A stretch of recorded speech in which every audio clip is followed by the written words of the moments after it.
Good evening friend. সবাই কেমন আছো? আশা করি সবাই ভালো আছো।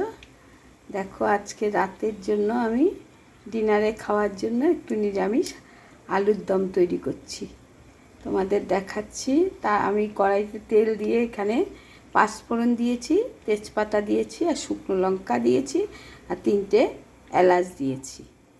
এবারে আমি আলুটা সেদ্ধ করে রেখে দিয়েছি, আলুটা এখানে ছেড়ে দেব।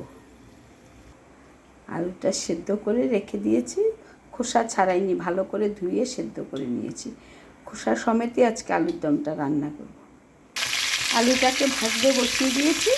এবার আমি পরিমাণ মতো একটু নুন হলুদ দিয়ে দেব। তারপরে আমি একটু আদা গ্রেট করে রেখেছি, আদা দেব, আর একটু জিরের গুঁড়ো দিয়ে আমি আজকে আলুর দমটা এইভাবে নিরামিষ তৈরি করে নেব। আর এদিকে কিছুটা কাজু, কিশমিশ, একটু নারকেল ঘিয়ে ভেজে রেখে দিয়েছি, ওটা দিয়ে দেবো। দেখো, আমি একটা মিক্সির জারের মধ্যে একটু লঙ্কার গুঁড়ো, জিরের গুঁড়ো আর হলুদ, আমি 3টেকে একসঙ্গে জল দিয়ে গুলে রেখে দিয়েছি। আর এদিকে একটু আদা গ্রেট করে রেখেছি, এইটা আমি আলুর দমে দিয়ে দেবো। দেখতে থাকো। আর আলুটাকে এইভাবে আমি ভেজে নিচ্ছি।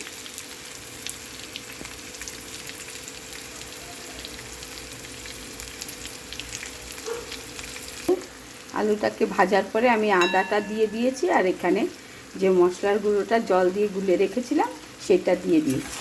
এবার আমি ভালো করে ভেজে তারপরে আমি গরম জল দিয়ে দেবো।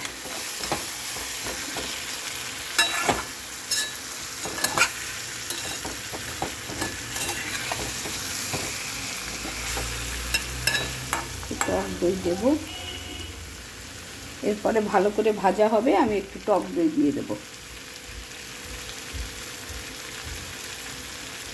তারপরে কাজু, কিশমিশ ঘিয়ে ভেজে রেখেছি, একটু নারকেলও কুচিয়ে ঘিয়ে ভেজে রেখেছি, সেটাও দিয়ে দেবো।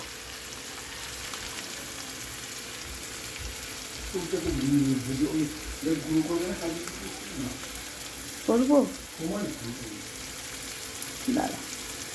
দেখ, এখানে আমি যে কাজু কিশমিশটা ঘিয়ে ভেজে রেখেছিলাম, আর তার সঙ্গে নারকেলও ছিল, সবগুলোকে আমি ঘিয়ে ভেজে রেখেছিলাম, সেটাকে একটু ক্র্যাশ করে দিয়ে দিলাম। ভাবলাম এমনিই দেবো গোটা, কিন্তু ক্র্যাশ করেছি, সাথে খেজুরও রয়েছে 2টো, আর এদিকে একটু টক দই ফেটিয়ে রেখেছি। এগুলো সব আমি আজকে আলুর দমে দিয়ে দেবো। এই দেখো, আলুর দমটা প্রায় ভাজা ভাজা হয়ে এসছে। এবার আমি ওই মশলাগুলো দিয়ে দেবো। এটা ভাত ছাড়া এই যে এবারে আমি গ্রেট করা কাজু, কিশমিশ, নারকেল, খেজুর বাটাটা দিয়ে দিলাম। ওটাকে আমি আগে থেকে ঘিয়ে ভেজে রেখেছিলাম। এবারে একটু টক দই দিয়ে দেবো। এই যে টক দইটা ফেটিয়ে 2 চামচ টক দই ফেটিয়ে দিয়ে দিলাম। এবার একটু জল দিয়ে এগুলো ধুয়ে দিয়ে দেবো।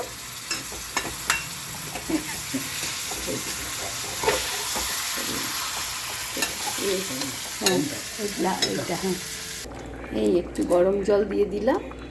এবার আর একটু ফুটবে, তারপরে আমি নামাবার আগে একটু ঘি দিয়ে দেবো শুধু, আর গরম মশলা দেবো না। এলাচ দিয়ে দিয়েছি, লবঙ্গ এলাচ। এভাবে নিরামিষ আলুর দম করে খাবে, দুর্দান্ত লাগে খেতে। আর উপর থেকে একটু ঘি দেবো লাস্টে। রেসিপিটা ভালো লাগলে লাইক, কমেন্ট, শেয়ার করবে বন্ধুরা, আমার পাশে থাকবে।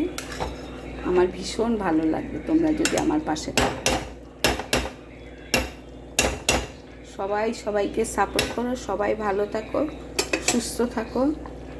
আমার শরীর খুব একটা ভালো যাচ্ছে না বন্ধুরা, সেই জন্য আমি এখন ঠিকমতো রান্নাও দেখাতে পারি না। কোনো রকমে রান্না করি, খাই দাই চলছে।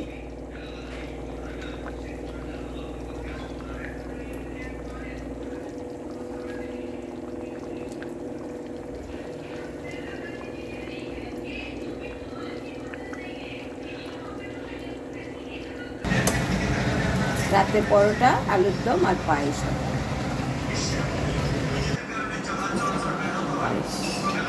পায়েস করেছি রাতের মতো।